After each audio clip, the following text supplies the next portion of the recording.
I bought a Philips CDI because I discovered the infamous cartoon scenes of the Zelda games and Hotel Mario. I wanted to try them out for myself and see what else the system had to offer. I've had two CDIs, both were the same model, the 450.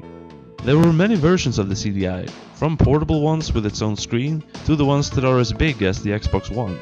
The 450 was designed as a proper games console with a pop-top lid, and it includes the video cartridge. This model only has one controller port. You have to buy a port splitter to play 2-player, but on the other hand, very few games on CDI have multiplayer. The only one that I know of is the International Tennis Open. The power adapter is a bit strange. It doesn't have a normal connector, but one that looks like it belongs to an Ethernet cable. I have two controllers, one good and one terrible. This spoon-like controller is one of the worst I've ever used. The D-pad is inexact and the buttons were placed out by monkeys. One on top and one beneath could have worked, but not this. I have one more controller, the gun, known as the Peacekeeper. Like the other controllers, it comes with a really long cord. Gotta be quick.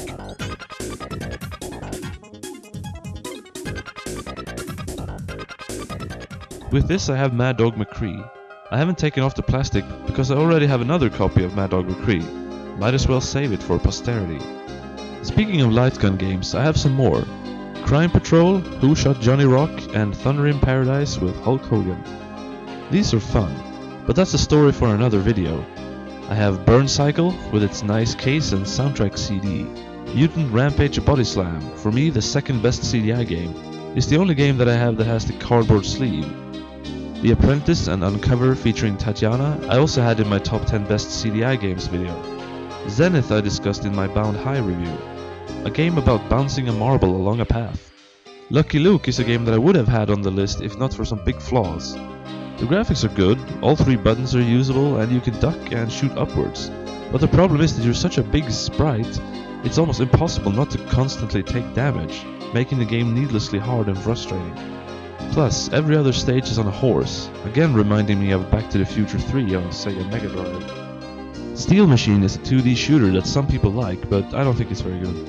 Although 2D shooters is not my favorite genre, at all. Chaos Control is a rail shooter with full motion video, playable but unexciting. Killer is more interesting.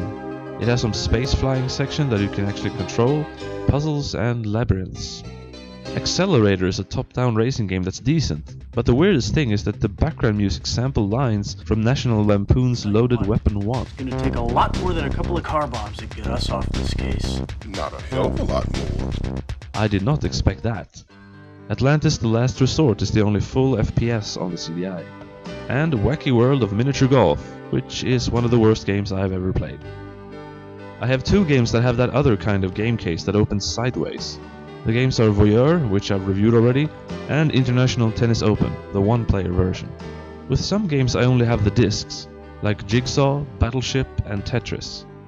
CDI Online Volume 2 I got because Ram Raid was on it. And finally a beta disc of Crime Patrol that I bought from a guy who apparently worked for Philips back in the day. It's probably not worth anything, but it's still cool to have. And then I have some more games, but well, that's all we have time for today. The CDI might be one of the worst controls of all time, but it is fun to excavate the depths of its game library. And if it's good enough for Phil Hartman, it's good enough for me. CDI kid, huh?